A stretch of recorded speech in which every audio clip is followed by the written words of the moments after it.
پچھلی مجلسوں میں نماز سلام کے آداب اور احکام کا بیان ہوا تھا۔ نحمدہ ونصلی علی رسولہ الکریم، اما بعد۔ آج ہم چھینک کے بارے میں جو ہدایات ہیں اور جمائی اگر کسی کو آ جائے تو اس کے بارے میں جو حدیث میں ہدایات ہیں اس باب کو پڑھ رہے ہیں۔ یہ حضرت ابو ہریرہ رضی اللہ تعالی عنہ مشہور صحابی ہیں۔ صحابہ کرام میں سب سے زیادہ حدیثوں کو حفظ کرنے والے یہی تھے۔ سب سے بڑی تعداد حفظ میں ان کے پاس تھی۔ انہوں نے اپنی زندگی وقف کر رکھی تھی ہر وقت اسی کام کے لیے کہ حضور صلی اللہ علیہ وسلم سے جو حدیث سنتے اس کو یاد کرتے تھے، جو کام کرتے ہوئے دیکھتے تھے حضور صلی اللہ علیہ وسلم کو اس کو یاد رکھتے تھے۔ صفہ تھا مسجد نبوی میں ایک چبوترا، ایسے کئی صحابہ کرام اس میں آ کر رہنے لگے تھے جن کا مشغلہ کچھ تھا ہی نہیں، نہ ملازمت، نہ مزدوری، نہ تجارت، بس اللہ کے توکل پر آ کر بیٹھ گئے تھے۔ اہل مدینہ ان کے لیے کوئی کھجوریں لے آتا تھا، کوئی اور کھانے کی چیزیں لے آتا تھا۔ ابو ہریرہ رضی اللہ تعالی عنہ یمن سے آئے ہوئے تھے، تو ان کا تو خاندان سب وہیں تھا، یہاں کچھ کم لوگ آ گئے تھے، تو ان کا مشغلہ صرف حضور صلی اللہ علیہ وسلم کی حدیثوں کو یاد رکھنا اور سننا۔ یہ تھا۔ وہ فرما رہے ہیں کہ نبی صلی اللہ علیہ وسلم نے فرمایا ان اللہ یحب العطاس، اللہ تعالی چھینک کو پسند کرتا ہے، کیونکہ چھینک اگر آتی ہے تو ناک کا جو راستہ دماغ کی طرف جاتا ہے اور حلق کی طرف آتا ہے، چھینک سے صفائی ہو جاتی ہے،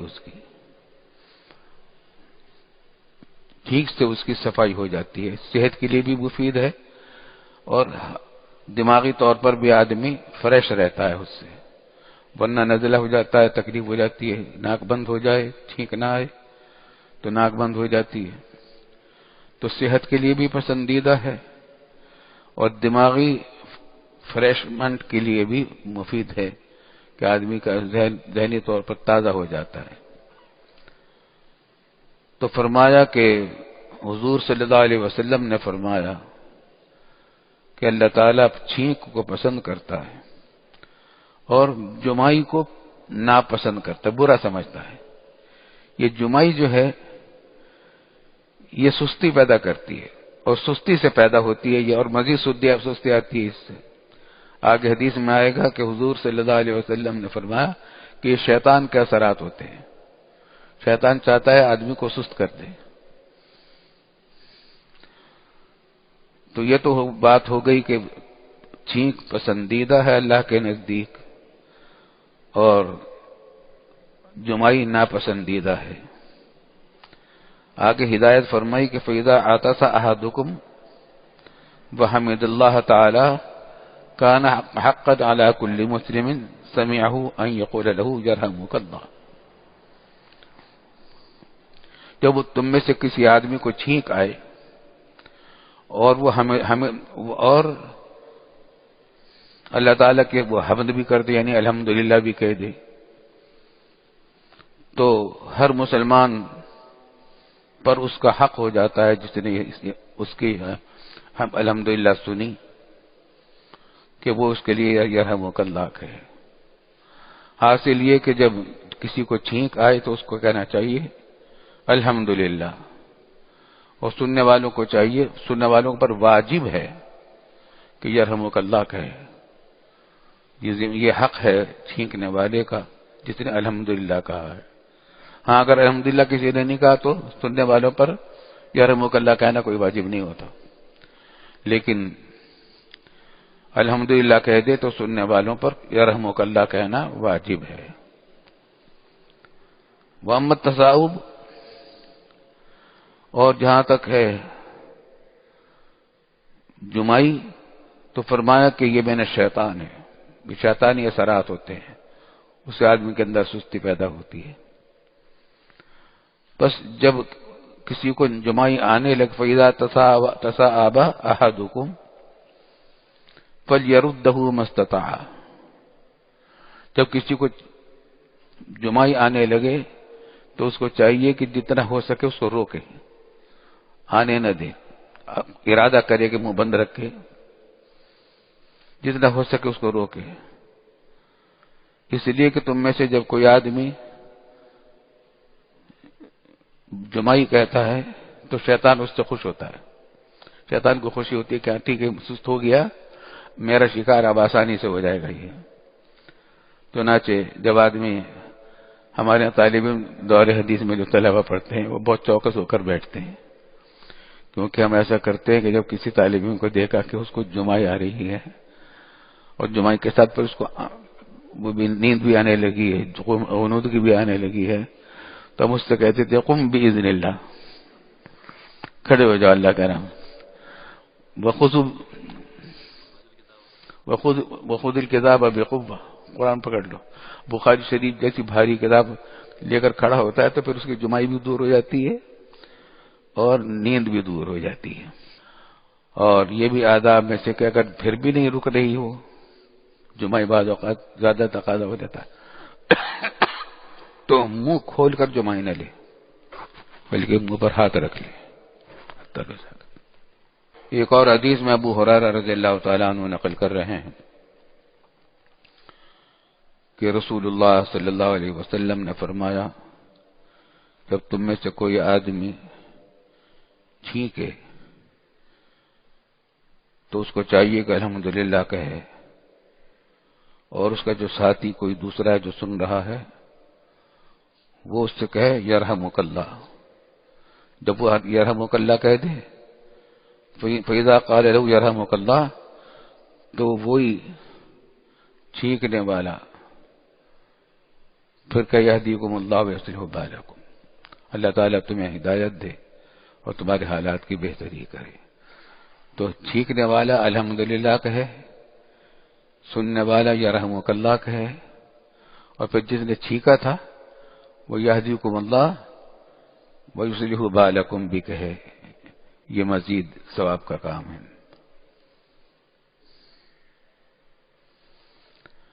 اور ابو موسیٰ اشعری رضی اللہ تعالیٰ عنہ کی روایت ہے، فرماتے ہیں کہ میں نے سنا رسول اللہ صلی اللہ علیہ وسلم کو یہ فرماتے ہوئے کہ اذا عطس احدکم فحمد اللہ فشمتوہ، جب تم میں سے کوئی آدمی چھینکے اور وہ الحمدللہ بھی کہے تو اس کی تم تشمیت کرو۔ تشمیت العاطس اس کو کہتے ہیں کہ چھینکنے والے کو یرحمک اللہ کا جواب دے، یرحمک اللہ۔ اور اگر وہ آگے فرمایا کہ فَإِن لَّمْ يَحْمَدِ اللَّهَ فَلَا تُشَمِّتُوهُ، اور اگر چھینکنے والے نے الحمدللہ نہیں کہا تو تم بھی اب اس کو یرحمک اللہ مت کہو، اس کی سزا یہ ہے کہ تم اس کو یہ دعا نہ دو۔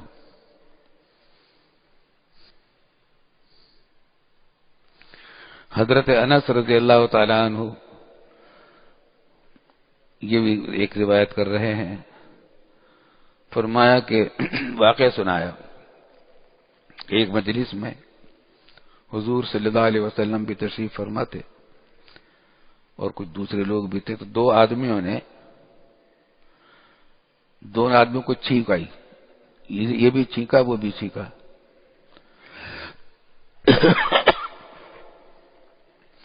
تو آپ نے ایک کو کہا الحمدللہ یرحمک اللہ، ایک کو کہا یرحمک اللہ، اور دوسرے کو یرحمک اللہ نہیں کہا۔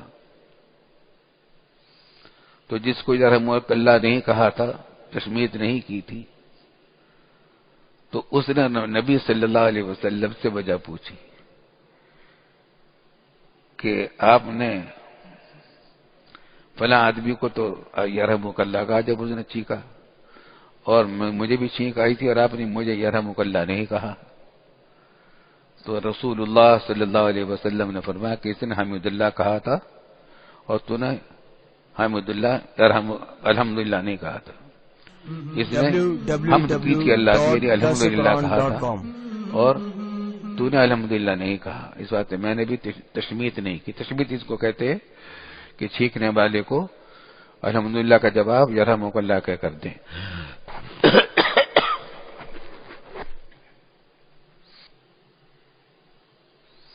یہ بھی ایک اہم حدیث ہے. حضرت ابو ہریرہ رضی اللہ تعالیٰ عنہ روایت کر رہے ہیں کہ رسول اللہ صلی اللہ علیہ وسلم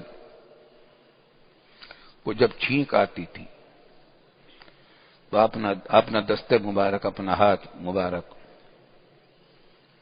یا کوئی کپڑا اپنے منہ پر رکھ لیتے تھے. چھینکنے کے وقت یا تو ہاتھ رکھ لیتے تھے یا کپڑا رکھ لیتے تھے، اور آواز کو پست کرتے تھے نسبتاً، کوشش کر کے.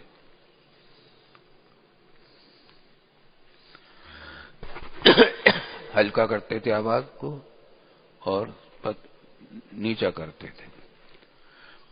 یہ بھی ایک آداب میں سے چھینکنے والے، اس لیے کہ اگر کپڑا آپ منہ پر نہیں رکھیں گے چھینکنے کے وقت تو چھینٹیں آپ کے منہ کے اور ناک کی آس پاس والوں تک جا سکتی ہیں، اس سے ان کو ایذا پہنچے گی، کھن آئے گی.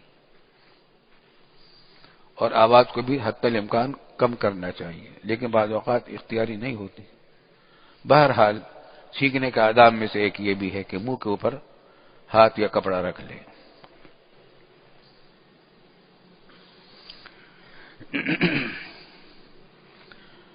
یہودی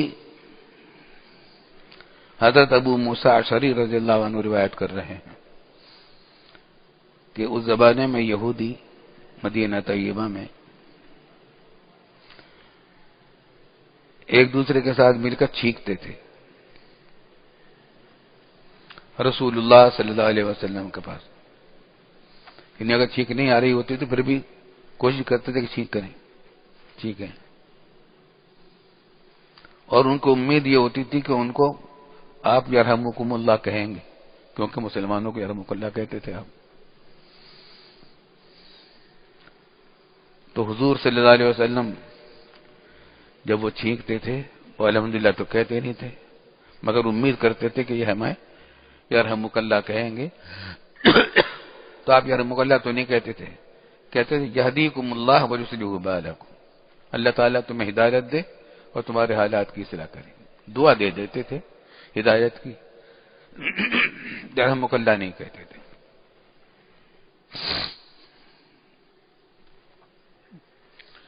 اچھا یاد آیا، ہندوؤں میں ایک رسم تھی، وہ بدفالی بھی لیا کرتے تھے. مشرکین مکہ بھی بدفالی لیتے تھے، پرندہ اڑاتے تھے. اگر یہ دیکھنا ہوتا تھا کوئی کام ہمیں کرنے میں ہمارے لیے مبارک ہے یہ کام یا نہیں ہے، تو پرندہ اڑاتے تھے. اگر پرندہ اڑ کر دائیں طرف گیا تو سمجھتے تھے کہ یہ کام ہمارے لیے اچھا ہے، اس میں ہمیں کامیابی ہوگی. اور اگر وہ بائیں طرف جاتا تھا تو اس کام کو روک دیتے تھے کہ اس کے اندر ہماری خیر نہیں ہے. اس کو تطیر کہتے ہیں. پرندوں سے فال لینا، نیک فال لینا یا بد فال لینا. اسلام میں نیک فال لینے کے تو ثبوت ہے، کسی چیز سے نیک فال دی جائے، بد فالی لینے کی اجازت نہیں. مثلا حضور صلی اللہ علیہ وسلم جب عمرے کے لیے تشریف لے گئے اور مشرکین مکہ نے اندر جانے سے روکا اور پھر مذاکرات ہوئے. مدینے سے مکہ معظمہ کے شہر سے کچھ لوگ بھیجے گئے حضور صلی اللہ علیہ وسلم کے پاس مذاکرات کے لیے. تو ان میں سے ایک آدمی کا نام تھا سہیل. آپ نے جب دیکھا کہ سہیل آ رہا ہے تو آپ نے فرمایا کہ ہمارے لیے اللہ نے کام میں آسانی کر دی. سہیل سہولت سے بنا، سہل سے بنا، سہل کہتے ہیں آسان اور سہولت آسانی، تو سہیل اسی سے بنا کہ اللہ تعالیٰ نے ہمارے لیے آسانی کر دی. یہ نیک فال لینے کی تو ہے لیکن بدفالی لینے کی اجازت نہیں. تو میں کہہ رہا تھا ہندوستان میں جب ہم تو بچے ہی تھے، ہم 12 سال کی عمر میں ہجرت کر کے پاکستان آئے تھے سن 48 میں، پاکستان بننے کے 6-7 مہینے کے بعد. تو دیوبند میں رہتے تھے. دیوبند کی آدھی بستی ایک طرف تھی، اس میں ہندو رہتے تو اس کو ہندواڑہ کہتے تھے. اب باقی آدھی بستی دوسری طرف تھی، یہ مسلمانوں کا محلہ تھا. ہمارا گھر دونوں کے درمیان تھا. ادھر کا دروازہ کھلتا تھا ہندواڑے میں، ادھر کا دروازہ کھلتا تھا مسلمانوں کے محلے میں. بازار بھی مسلمانوں کے الگ تھے، ہندوؤں کے الگ تھے، لیکن آتے جاتے تھے، خریداری بھی ایک دوسرے سے کرتے تھے. ہمیں کسی نے بتایا کہ یہ ہندو جو ہیں ان کے سامنے چھینکنا نہیں چاہیے کیونکہ ناراض ہوتے ہیں، اور ناراض اس وجہ سے ہوتے ہیں کہ وہ یہ بدفعلی لیتے ہیں. وہ کیا، کہیں سفر میں جا رہے ہوں کہ اگر اور سامنے سے کسی نے چھینک دیا تو فوراً سفر کو روکتے تھے، رام رام رام رام، واپس چلے جاتے تھے، کب سفر نہیں ہوگا. ہمیں جب یہ گر معلوم ہو گیا تو ہم دیکھتے تھے جو بھی کوئی مسافر سامان لے کر جا رہا ہوتا تھا بچے، تو ہم جھوٹ موٹ میں چھینکتے تھے، وہ رام رام کہتے تھے، غصے ہوتے تھے. ایک ان کے یہاں کا بدفعلی یہ تھی کہ بلی اگر راستہ کاٹ جائے تو سمجھو کہ یہ کام خراب ہو جائے گا، واپس لوٹ جاتے تھے. خیر، لیکن اسلام میں چھینک کے آداب یہ ہیں جو آپ سن رہے ہیں. اور ابو سعید خدری رضی اللہ عنہ، یہ بھی جلیل القدر صحابی ہیں، انہوں نے فرمایا کہ رسول اللہ صلی اللہ علیہ وسلم نے فرمایا کہ اذا تصاءب احدکم فلیمسک یدہ فلیمسک بیدہ علی فیہ. تم میں سے کسی کو اگر چھینک آنے لگے، چھینک نہیں بلکہ جمائی آنے لگے، تم میں سے اگر کسی کو جمائی آنے لگے تو اس کو چاہیے کہ اپنے ہاتھ سے اس کو روکے، اپنے ہاتھ رکھ کے منہ سے روکنے کی کوشش کرے. فإن الشیطان یدخل، اس لیے کہ شیطان داخل ہونے کی کوشش کرے گا اندر اور دل کو بہکائے گا، سستی پیدا کرے گا.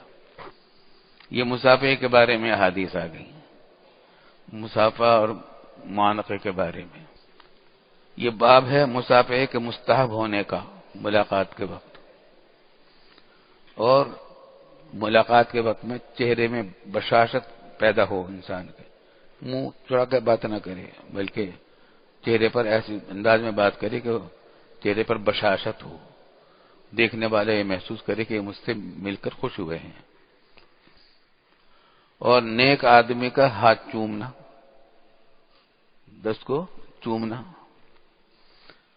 اور کسی کے بچے کو، کسی نیک کے بچے کو پیار کرنا شفقت کے طور پر، اور سفر سے آنے والے کو معانقہ کرنا، سفر سے آنے والوں کے لیے. اور جھکنا ناپسندیدہ ہے، اس کو منع کیا. یہ باب ہے ان تمام چیزوں کا. قتادہ کہتے ہیں کہ میں نے انس سے کہا، حضرت انس رضی اللہ عنہ سے، اکانت المصافحۃ فی اصحاب رسول اللہ صلی اللہ علیہ وسلم، کیا رسول اللہ صلی اللہ علیہ وسلم کے زمانے میں لوگ مصافحہ کرتے تھے صحابہ کرام؟ تو انہوں نے کہا کہ ہاں کرتے تھے. اس سے صرف اتنی بات معلوم ہوئی کہ مصافحہ کرتے تھے، یہ نہیں تھا کہ پابندی سے کرتے تھے، ہر ملاقات کے وقت میں کرتے تھے اور ہر حالت میں کرتے تھے.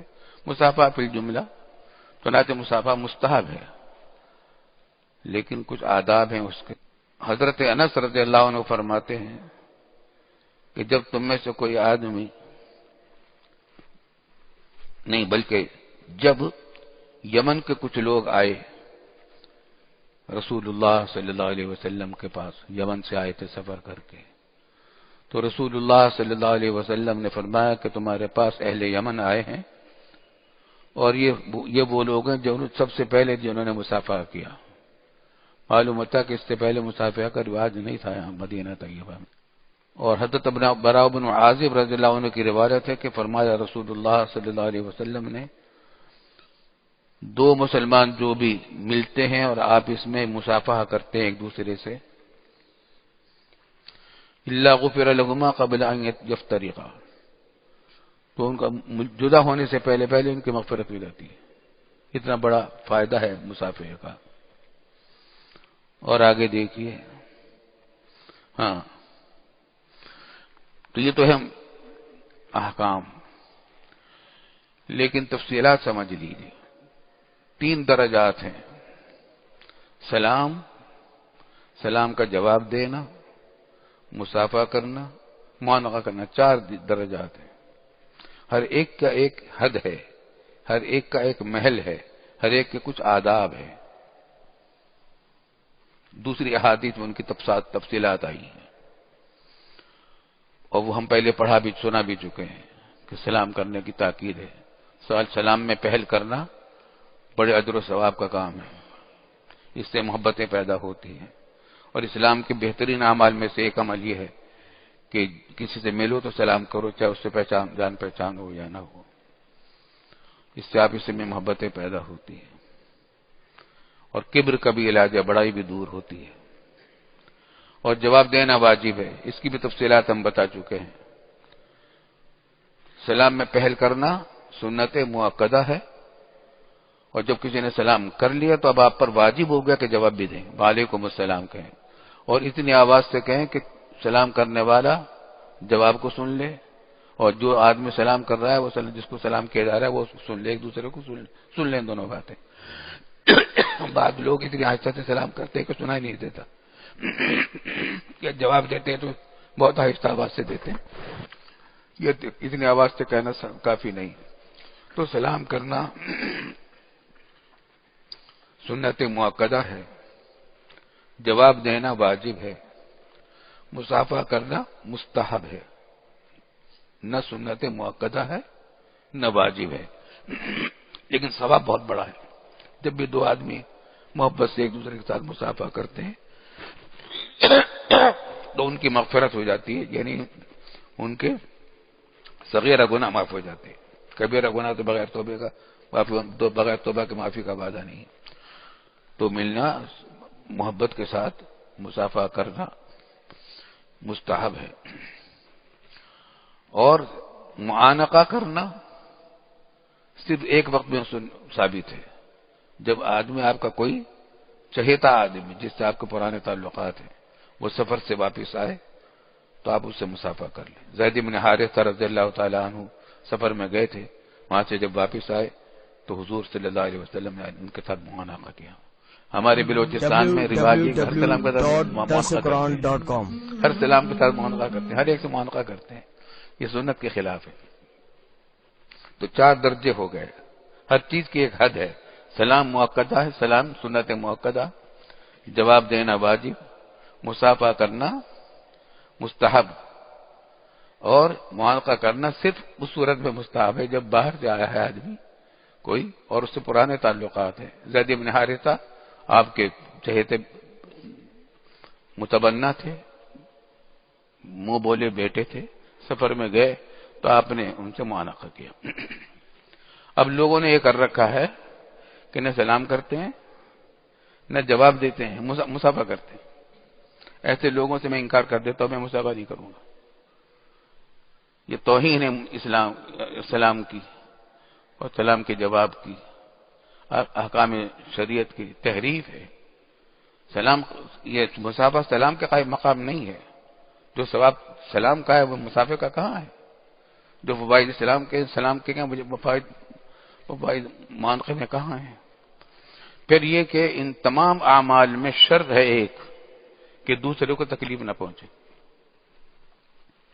اگر آدمی کھانا کھا رہا ہے آپ اس کو سلام نہ کریں، کیونکہ اس کو چھوڑ کر جواب دینا اس کے لیے مشکل ہوگا۔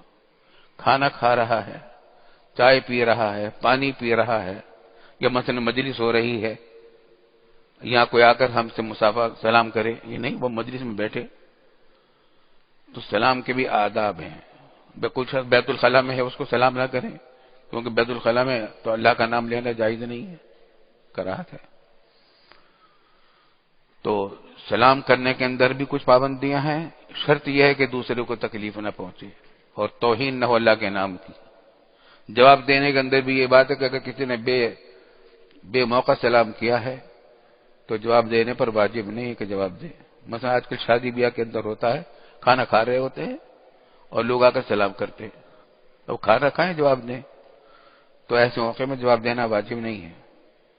سلام کرنا سنت نہیں، جواب دینا واجب نہیں، اور ایسے موقع پر بات تو مسافہ بھی کرنے کی کوشش کرتے کہ تم کھانا تو چھوڑو، مسافہ، اور پھر ابھی سے مسافہ نہیں فارغ ہوئے، دوسرا، پھر تیسرا، پھر چوتھا، اور کھانا چھوڑ دو، بس مسافہ کرتے رہو۔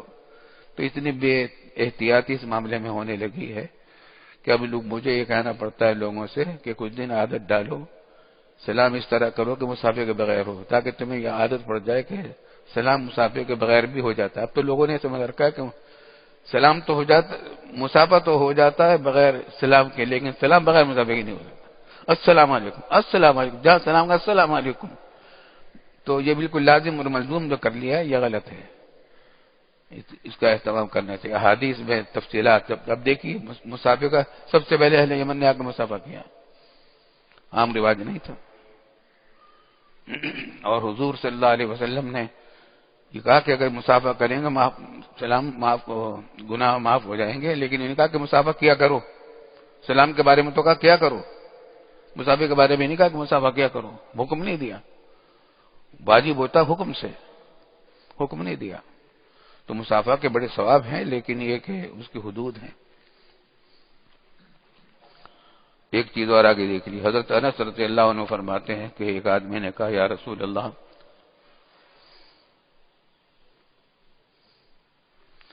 کہ آدمی، ہم میں سے کوئی آدمی اپنے بھائی سے ملتا ہے یا دوست سے، تو کیا اس کے لیے جھکنا چاہیے، اس کو جھکنا چاہیے؟ آپ نے فرمایا کہ لا، جھکنا نہیں چاہیے۔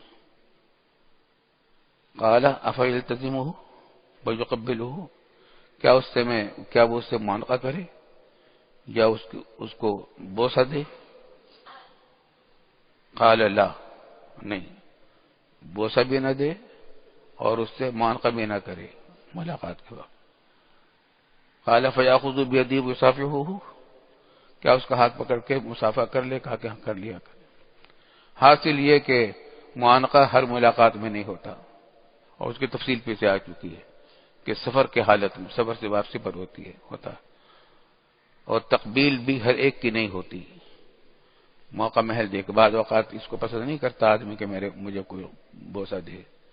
آج کل عربوں میں رواج ہے کہ پیشانی پر بوسہ دیتے ہیں، رواج ہے، ٹھیک، برا نہیں ہم سمجھتے، ٹھیک ہے، جائز ہے، لیکن اس کو عادت بنانا، لازمی سمجھ لینا، یہ غلط ہے۔ ہاں، حضرت زید بن حارثہ کا واقعہ آ گیا۔ حضرت عائشہ صدیقہ رضی اللہ عنہ فرماتی ہیں کہ زید بن حارثہ مدینہ طیبہ آئے، سفر میں گئے ہوئے تھے، مدینہ طیبہ آئے، حضور صلی اللہ علیہ وسلم کے متبنہ تھے، منہ بولے بیٹے تھے۔ یہی وہ اکیلے صحابی ہیں جن کا نام قرآن میں آیا ہے، اور کسی صحابی کا نام قرآن میں نہیں آیا۔ ابو بکر صدیق کا بھی نام قرآن میں نہیں آیا، عمر کا، عثمان کا، علی کا نہیں آیا، لیکن زید بن حارثہ کا نام آیا، ان کا واقعہ بیان کیا قرآن نے سورۃ الاحزاب میں۔ تو حضرت عائشہ صدیقہ رضی اللہ عنہ فرماتی ہیں کہ یہ زید بن حارثہ سفر سے واپس آئے، اور رسول اللہ صلی اللہ علیہ وسلم اس وقت میرے گھر میں تھے، تو انہوں نے دروازے پر دستک دی، تو آپ نبی صلی اللہ علیہ وسلم ان کی طرف چل کر گئے، یجر ثوبہ، اتنے شوق سے گئے کہ آپ نے جو چادر اوڑھ رکھی تھی وہ پوری طرح لپیٹی بھی نہیں، بلکہ زمین پر لٹکتی ہوئی ساتھ ساتھ چلی، زمین پر گھسٹتی ہوئی ساتھ ساتھ چلی۔ یعنی شوق ہوا حضور صلی اللہ علیہ وسلم کو کہ اپنے اس چہتے منہ بولے بیٹے سے ملاقات کریں۔ فاعتنقہ وقبلہ، تو ان کو گلے سے لگایا اور بوسہ بھی دیا۔ تو خاص حالات میں تقبیل بھی ہے، بوسہ بھی ہے، بشرطے کہ اس کا موقع ہو، دوسرے کو تکلیف نہ ہو۔ اور معانقہ کی بھی بات معلوم ہو گئی کہ سفر سے واپس آئے، سفر سے بھی ہر ایک کے واپسی نہیں، کوئی سفر سے، بلکہ پرانا تعلقات والا کوئی آدمی ہے تو اس نے آ کر دستک دی ہے، وہ مل رہا ہے تو ٹھیک ہے، اس سے وہ معانقہ کریں۔ ایک حدیث اور سن لیجیے، حضرت ابو ذر غفاری رضی اللہ تعالیٰ عنہ فرما رہے ہیں کہ مجھ سے کہا رسول اللہ صلی اللہ علیہ وسلم نے کہ لا تحقرن من المعروف شیئا، کسی نیک کام کو حقیر نہ سمجھو. کوئی بھی نیک کام ہو چھوٹے سے چھوٹا اس کو حقیر نہ سمجھو، کیونکہ چھوٹے سے چھوٹے نیک عمل میں ثواب بہت زیادہ ہے. تو حقیر سمجھ کر چھوڑ دو کہ میں کیا کروں گا یہ کر نہیں کریں کیا حرج ہے. نہیں حرج ہے، اتنے بڑے بڑے اجر و ثواب سے محرومی تو معمولی بات تو نہیں، بڑا نقصان تو ہے. تو کسی بھی نیک کام کو حقیر سمجھ کر نہ چھوڑو، اگرچہ وہ حقیر کام جس کو تم چھوڑ سکتے ہو وہ یہ ہو کہ وَلَوْ أَن تَلْقَىٰ أَخَاكَ بِوَجْهٍ طَلِقٍ، یہی نیک کام کر لو کہ جو اپنے کسی دوست سے ملو، کسی بھی بھائی سے، کسی مسلمان سے، تو طریق کشادہ دلی سے ملو، وہی بشاشت، چہرے پر بشاشت ہو، ایسا محسوس ہو کہ آپ اس سے مل کر وہ آپ سے مل کر خوش ہوا ہے یا آپ اس سے مل کر خوش ہوئے ہیں. چہرے پر تبسم کے آثار ہونے چاہیے. بس بھائی آج اتنا رکھو، اذان ہونے والی ہے، نماز کی تیاری کریں. دعا بھی کر لیں. اللہم صلی علی سیدنا و نبینا حبیبنا مولانا ربنا تقبل منا انک انت السمیع العلیم وتب علینا انک انت التواب الرحیم واعف عنا واغفر لنا وارحمنا انت مولانا فانصرنا على القوم الكافرين. اللهم انا نسألك تمام العافية ونسألك دوام العافية ونسألك الشكر على العافية. یا اللہ یا رحمان یا رحیم، ہمارے تمام گناہوں کو معاف فرما دیجیے. آج جو حدیثیں ہم نے سنی ہیں یا اللہ ان کو سمجھنے اور ان پر عمل کرنے کی ہمیں توفیق عطا فرما. اس زندگی کے تمام کاموں میں حضور صلی اللہ علیہ وسلم کی سنت کے مطابق عمل کی توفیق عطا فرمائیے. ہمارے لیے نیکیوں کو آسان کر دیجیے، گناہوں کو مشکل کر دیجیے. ہمارے تمام بیماروں کو شفا کامل عاجل مثمر عطا فرما دیجیے. جنہوں نے ہم سے دعا کے لیے کہا یا لکھا ہے ان کے تمام جائز مرادیں اور حاجتیں اپنے فضل و کرم سے پوری فرما دیجیے. ہماری بھی اور ہمارے سب متعلقین کی بھی تمام جائز مرادیں اور حاجتیں اپنے فضل و کرم سے پوری فرما دیجیے. ہمارے کئی بیمار ہمارے ہسپتالوں میں داخل ہیں. ایک بھانجی بیچاری نازک حالت میں ہے، بوڑھی ہے بہت، ایک ہسپتال میں داخل ہے. دوسرے ہسپتال میں اس کا بڑا جوان اکلوتا بیٹا داخل ہے، اس سے بھی پہلے ہسپتال میں داخل ہوا تھا. تو انہوں کی حالت نازک ہے، ماں کی حالت بہت خطرناک ہے. تیسری ایک اور بھانجی ہے، وہ بھی بہت سخت نازک حالت میں ہے. ان سب کے لیے دعا کیجیے اللہ تعالیٰ ان سب کو صحت کاملہ عاجلہ مستمر عطا فرما اور تمام بیماروں کو شفا کاملہ عطا فرما. اور ہمارے وطن عزیز پاکستان کی حفاظت فرما، ہر فتنے سے حفاظت فرما.